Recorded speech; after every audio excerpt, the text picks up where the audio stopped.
여보, 국세청에서 전화가 왔다고? 무슨 일이래? 아이고, 큰일 났어. 작년에 아들 신혼집 마련해준다고 보내준 돈 때문에 세금 내라는 거야. 뭐라고? 그거 우리 아들 결혼한다고 도와준 건데. 세금을 내라고? 그러게 말이야. 5천만 원 보냈더니 증여세를 내야 한다고 하더라고. 그런데 우리가 어떻게 알았겠어? 자식 도와주는 게 세금 내야 하는 줄 알았나? 아이고, 그럼 얼마나 내야 한대? 몇 백만 원은 더 내야 한다고 하더라고. 게다가 가산세까지 붙어서. 세상에. 그럼 어떻게? 다른 방법은 없었을까? 그래서 내가 옆집 박 씨네도 비슷한 일 있었다고 해서 물어봤더니 세무사한테 가보라고 하더라고. 30년 경력의 세무사가 있대. 우리도 한번 가볼까? 그래, 그래야겠다. 아니, 근데 이렇게 가족 간에 돈을 주고받는 것도 국세청에서 다 알고 있는 거야? 그렇다네. 요즘은 1,000만 원만 넘어도 다 추적한대. 계좌이체는 물론이고 현금으로 찾아서 준 것도 다 추적한다고 하더라고. 에이, 말도 안 돼. 그럼 우리 둘째 딸도 집 살 때 도와주려고 했는데. 그것도 다 세금 내야 하는 거야? 그럴 수도 있어. 하지만 방법이 있대. 세무사 말로는 합법적으로 세금 부담을 줄일 수 있는 방법이 여러 가지 있다고 하더라고. 어떤 방법인데? 그게 뭐, 차용증이라고 하나, 빌려준 것처럼 서류를 만들고, 또 어떤 금액 이하로는 이자 없이 빌려줘도 된다고 하더라고. 이야, 얼마더라? 그런데 그것도 특정 금액 이하면 된대. 아니, 그럼 다들 어떻게 하나? 우리 친구들 다 자식들 결혼할 때 집 사라고 도와주던데. 그러니까 말이야. 옆집 이 씨네도 3억 줬다던데 세금 낸 소리는 못 들었어. 그럼 우리만 이렇게 된 거야? 억울해서 어쩌나? 그게 국세청에서 요즘 세수가 부족하다고 조사를 많이 한대. 지난 2년 동안 90조나 세수 부족했다고 하더라고. 그래서 특히 부동산 살 때 자금 출처 조사를 엄청 많이 한대. 아니, 그럼 앞으로 자식들 도와주기도 힘들겠네? 그러지. 게다가 이번에 새로 법이 바뀌어서 세무 공무원들이 세금 추징하면 그 10%를 포상금으로 준대. 그러니 앞으로 더 철저하게 조사할 거래. 세상에.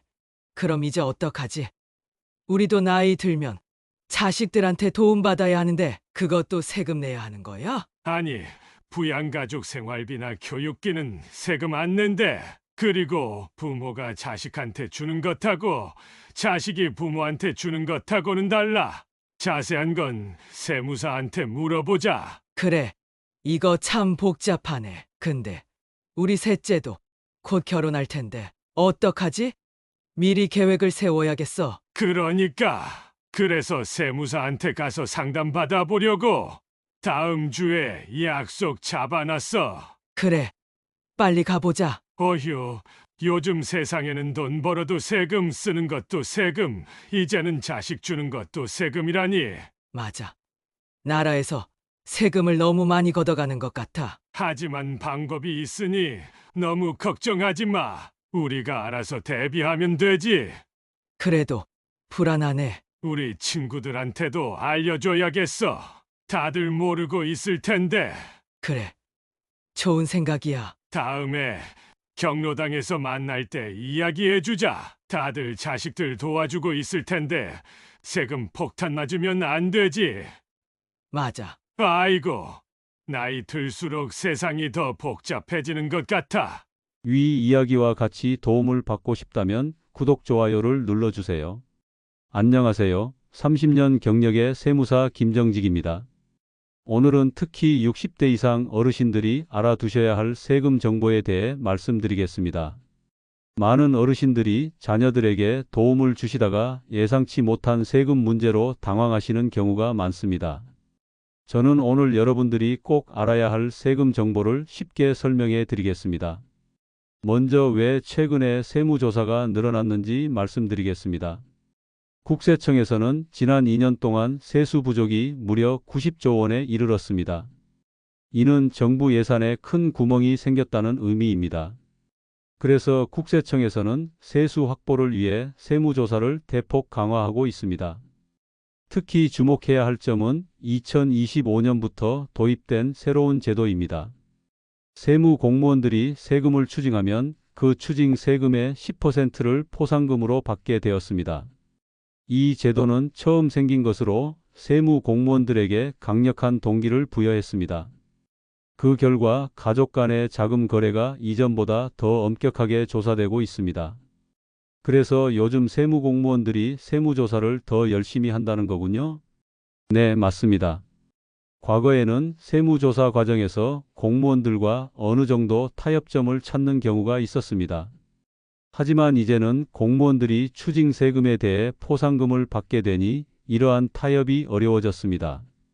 따라서 앞으로는 세무조사가 더욱 엄격하게 이루어질 것으로 예상됩니다. 세무조사는 크게 세 가지 유형이 있습니다. 하나씩 설명해 드리겠습니다. 첫째, 사업자 세무조사입니다.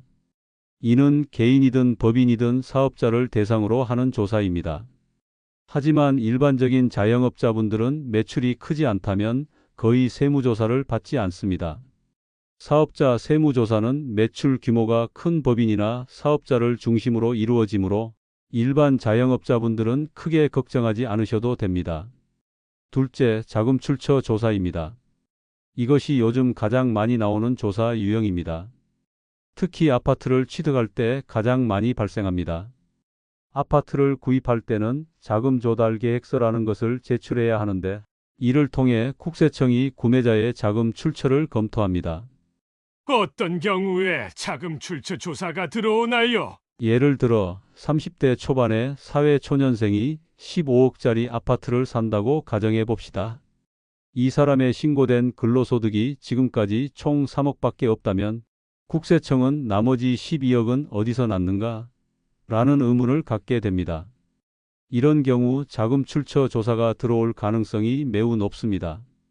여기서 한 가지 팁을 드리자면 자금 출처 조사를 피하기 위해서는 단독 명의보다 공동 명의로 부동산을 취득하는 것이 좋습니다. 예를 들어 혼자서 20억짜리 아파트를 단독 명의로 구입하면 20억에 대한 자금 출처 조사가 이루어지지만 부부가 공동 명의로 구입하면 각각 10억에 대해서만 자금 출처 조사가 이루어집니다. 이렇게 하면 조사 대상자 선정 가능성도 낮아지고 자금 출처 증명도 좀 더 수월해집니다. 셋째, 상속세무조사입니다. 가족 간의 모든 계좌 이체가 증여로 간주되는 것은 아닙니다. 가족에게 무상으로 돈을 주더라도 증여세가 과세되지 않는 경우가 있습니다. 예를 들어 부양가족에게 지출하는 생활비나 교육비는 증여세 과세 대상이 아닙니다. 특히 교육비는 증여세 과세 대상이 아니라는 점이 중요합니다. 그래서 재산을 증여하는 대신 자녀의 유학비용이나 교육비로 수억 원을 투자해도 증여세가 과세되지 않습니다. 이는 합법적으로 자산을 이전할 수 있는 좋은 방법 중 하나입니다. 어르신들이 가장 많이 질문하시는 것이 바로 가족 간 계좌 이체에 관한 내용입니다. 부모가 자녀에게 용돈이나 적은 금액의 생활비를 주는 것은 아무 문제가 없습니다. 하지만 금액이 크다면 주의해야 합니다. 현실적으로 가장 문제가 되는 경우는 자녀의 신혼집을 구매할 때 부모가 지원하는 경우입니다.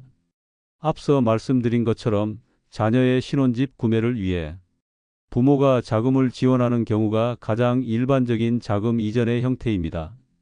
이런 자금은 법적으로는 증여세를 내야 합니다. 그런데 많은 부모님들이 내 자식 돕는데 왜 세금을 내야 하나? 라고 생각하시죠. 하지만 신고를 하지 않으면 나중에 국세청에서 자금 출처 조사를 받게 됩니다. 세무사님, 그럼 자녀에게 얼마까지 줄 수 있나요? 세금 없이요. 좋은 질문입니다. 부모님이 자녀에게 증여할 수 있는 비과세 한도는 일반적으로 5천만 원입니다. 하지만 이는 10년간 합산된 금액이라는 점을 꼭 기억하셔야 합니다. 즉, 10년 동안 총 5천만 원까지만 증여세 없이 줄 수 있다는 뜻입니다. 예를 들어보겠습니다. 자녀가 근로소득으로 3억 원의 누적 소득이 있는데 15억 원짜리 아파트를 샀다고 가정해 봅시다. 대출을 받았다 하더라도 나머지 자금의 출처가 의심됩니다. 국세청은 너는 무슨 돈으로 이 아파트를 샀니? 라고 묻게 됩니다. 특히 젊은 사회 초년생들이 고가의 주택을 구입한다면 자금 출처 조사 가능성이 매우 높습니다. 아, 그러면 저희 아들이 아파트 살 때 도와준 돈도 문제가 될 수 있겠네요. 네, 그렇습니다. 그렇다면 어떻게 대비해야 할까요? 세 가지 방법을 알려드리겠습니다. 첫째, 증여세 신고 및 납부입니다. 가장 확실한 방법은 부모에게서 받은 자금에 대해 증여세를 신고하고 납부하는 것입니다.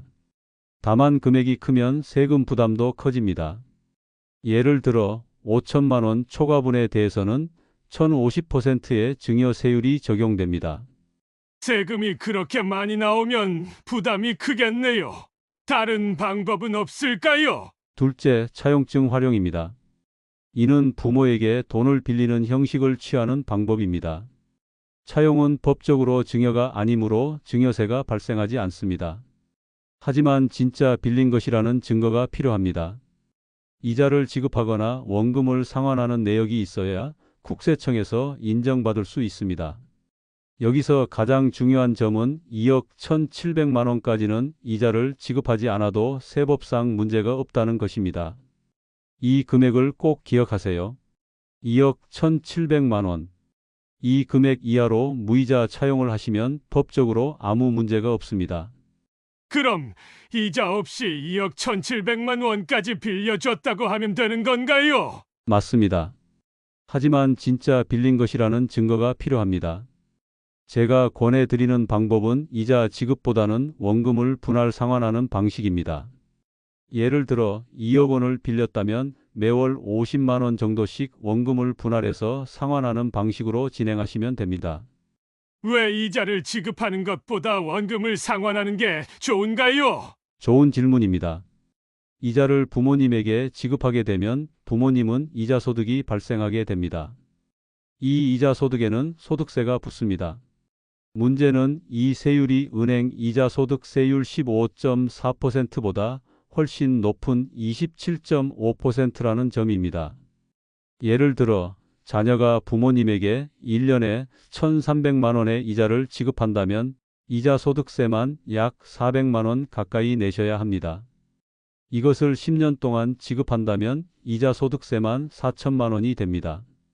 그렇다면 차라리 증여세를 내는 게 나을 수도 있겠죠. 그래서 가급적 이자가 발생하지 않는 범위인 2억 1,700만 원 이하로 차용하시는 것이 좋습니다. 그럼 부부가 각각 2억 1,700만 원씩 차용할 수 있나요? 네, 그렇습니다. 이것이 바로 제가 알려드리고 싶은 꿀팁입니다. 2억 1,700만 원은 개인별로 적용됩니다. 예를 들어 남편이 장인어른에게 2억 1,700만 원을 무이자로 차용할 수 있고 아내가 시부모님에게 또 2억 1,700만 원을 차용할 수 있습니다. 부부를 합쳐 4억 3,400만 원까지 무이자로 차용할 수 있는 것이죠. 여기서 한 단계 더 응용하면 양가 부모님 모두를 활용할 수 있습니다. 남편이 장인어른과 장모님 각각에게 2억 1,700만 원씩, 아내가 시아버지와 시어머니 각각에게 2억 1,700만 원씩 차용한다면 총 8억 6,800만 원까지 무이자로 차용할 수 있게 됩니다. 물론 서류는 정확히 작성되어야 하고 원금 상환 내역도 남겨야 합니다. 세무사님, 그럼 가족 간에 계좌이체를 하면 무조건 증여로 볼까요? 아니요, 가족 간 계좌 이체가 항상 증여인 것은 아닙니다. 다양한 이유로 가족 간의 계좌 이체를 할 수 있습니다. 예를 들어 자녀의 신용카드로 부모님이 물건을 구매한 후 그 정상금을 이체하는 경우가 있습니다. 많은 가정에서 자녀가 신용카드 소득공제 혜택을 최대한 받기 위해 부모님에게 자신의 카드를 사용하도록 하고 부모님은 사용 금액을 자녀에게 계좌 이체하는 경우가 있습니다. 이런 경우는 명백히 증여가 아니죠. 단순히 카드 사용에 대한 정상금입니다. 그런데 국세청에서는 그걸 어떻게 알 수 있나요? 여기서 문제가 발생합니다. 국세청에서는 가족 간 계좌 이체를 일단 증여로 추정하는 경향이 있습니다. 그리고 이것이 증여가 아니다라는 것을 납세자가 입증해야 하는 부담을 지게 됩니다. 이를 입증 책임의 전환이라고 합니다. 그럼 몇 년 전 거래는 어떻게 증명해요? 기억도 안 나는데. 정확히 그 점이 문제입니다. 예를 들어 89년 전에 있었던 계좌 이체를 어떻게 기억하고 증명할 수 있을까요? 매우 어렵습니다. 그래서 제가 항상 강조하는 것이 있습니다. 가족 간의 계좌 이체를 할 때는 반드시 이체 메모에 목적을 남기세요. 카드값 정산, 병원비 대납, 여행경비 가품 등 이체 이유를 명확히 적어두는 것입니다. 이 메모만으로도 증여가 아니라는 주장의 근거가 될 수 있고 나중에 기억을 되살리는 데도 도움이 됩니다. 또한 가능하다면 카카오톡 대화 내용처럼 거래와 관련된 증빙 자료도 함께 보관해 두는 것이 좋습니다.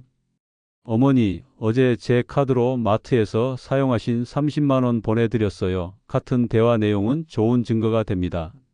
그럼 배우자끼리 주고받는 돈도 문제가 되나요? 배우자 간 계좌 이체는 일반적으로 문제가 되지 않습니다.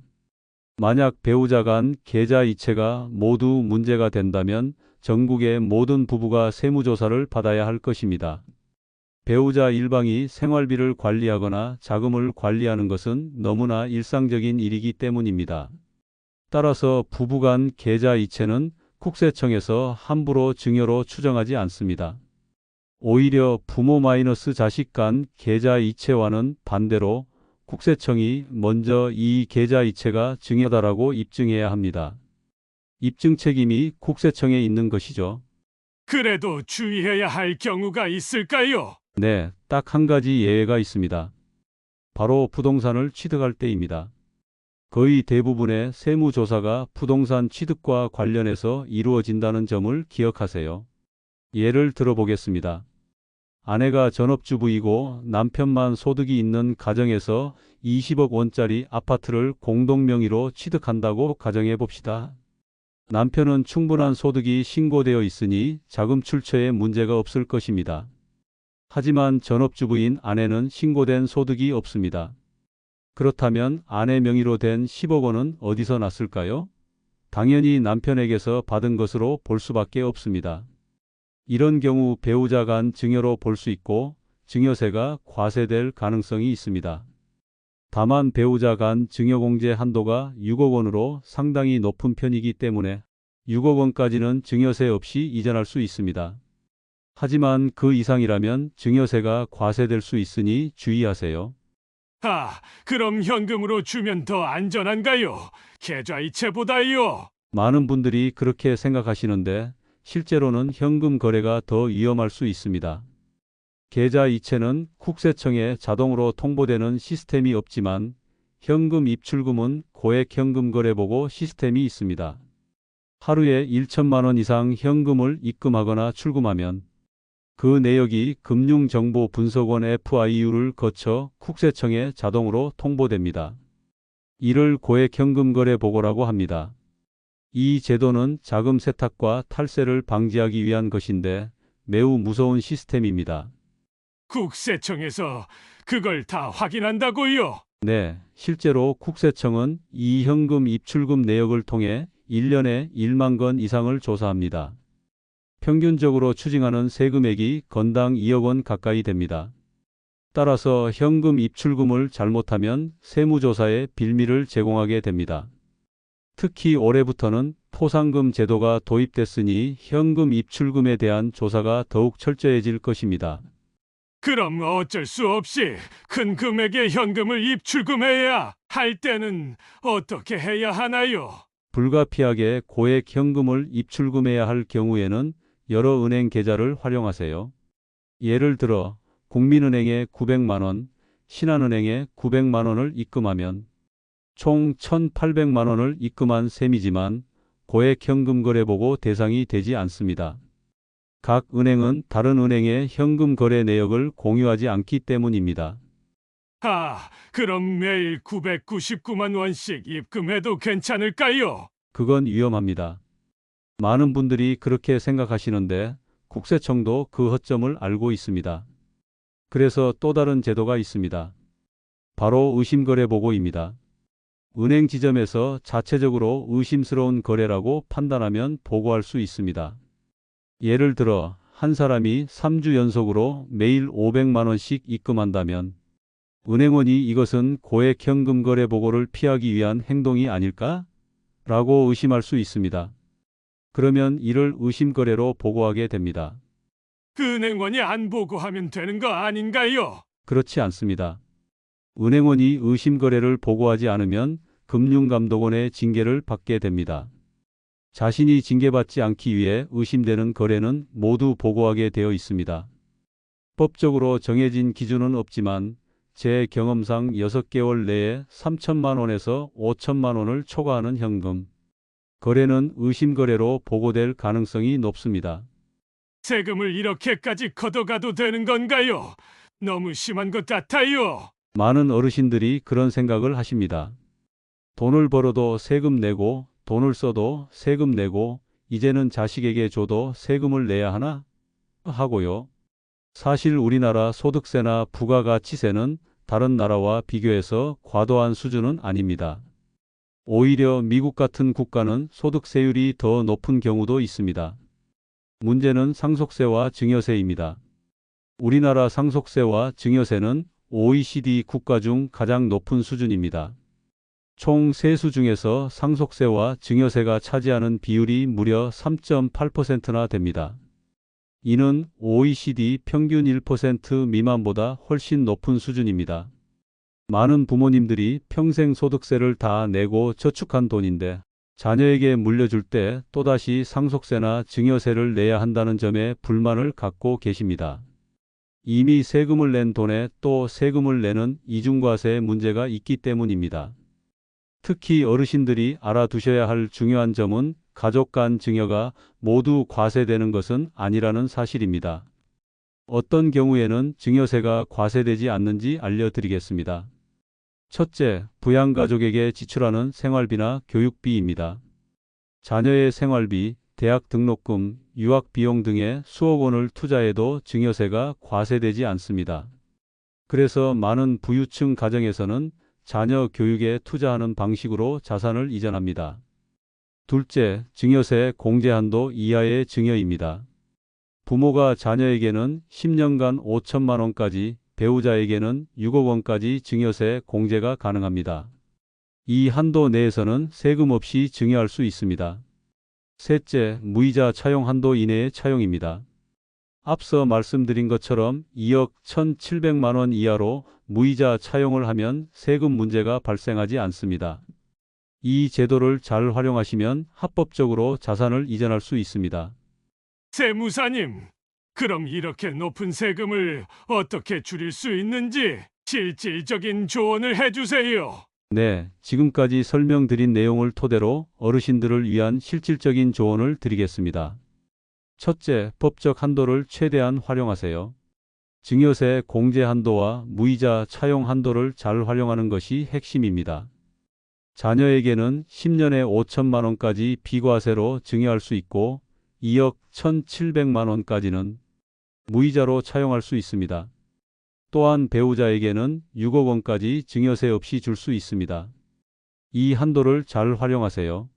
그래서 두 번째 조언은 계획적인 자산 이전입니다. 자녀에게 자산을 이전할 때는 장기적인 계획을 세우세요. 한 번에 많은 금액을 이전하기보다는 여러 해에 걸쳐 나누어 이전하는 것이 좋습니다. 또한 자녀가 결혼하면 그 배우자에게도 같은 한도가 적용됩니다. 즉, 자녀 부부에게 총 1억 원까지 증여세 없이 줄 수 있습니다. 아, 저희 아들이 결혼했으니 며느리에게도 5천만 원을 줄 수 있군요? 맞습니다. 또한 며느리의 부모님도 5천만 원씩 줄 수 있고요. 이렇게 가족 관계를 활용하면 합법적으로 더 많은 자산을 이전할 수 있습니다. 셋째, 증빙 자료를 철저히 보관하세요. 가족 간 자금 거래 시 목적을 명확히 하고 이체 메모에 반드시 남기세요. 또한 관련 대화나 문서 등 증빙 자료를 최소 5년 이상 보관하는 것이 좋습니다. 특히 최근에는 디지털 기록이 중요한 증거가 될 수 있으니 카카오톡 대화나 이메일도 백업해 두세요. 부동산을 살 때는 어떻게 하는 게 좋을까요? 넷째, 공동명의를 활용하세요. 부동산 취득 시에는 단독명의보다 공동명의가 자금 출처 조사 위험을 낮출 수 있습니다. 특히 고가의 부동산일수록 가족 간 공동명의로 취득하는 것이 유리합니다.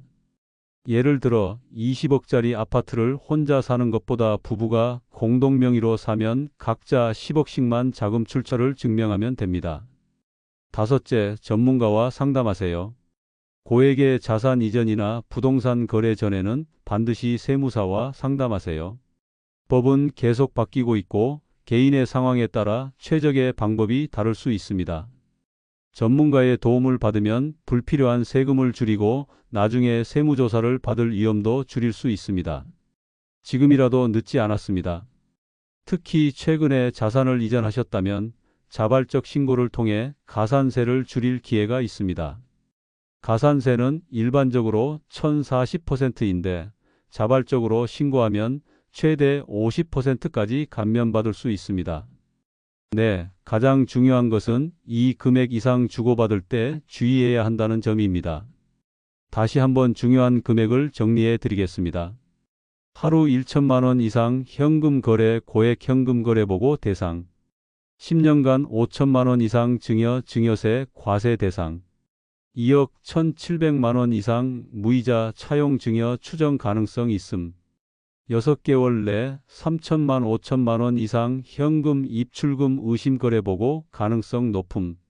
이 금액을 꼭 기억하시고 가족 간 자금 거래 시 참고하세요. 세금 문제는 복잡하지만 미리 알고 준비하면 합법적으로 세금 부담을 줄일 수 있습니다.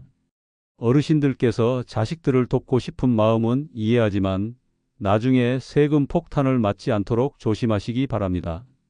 이제 좀 더 자신 있게 자금 관리할 수 있을 것 같아요. 도움이 되었다니 다행입니다.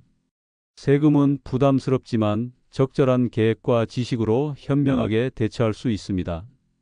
여러분의 노후 자금과 가족의 미래를 위해 오늘 말씀드린 내용이 도움이 되길 바랍니다. 감사합니다.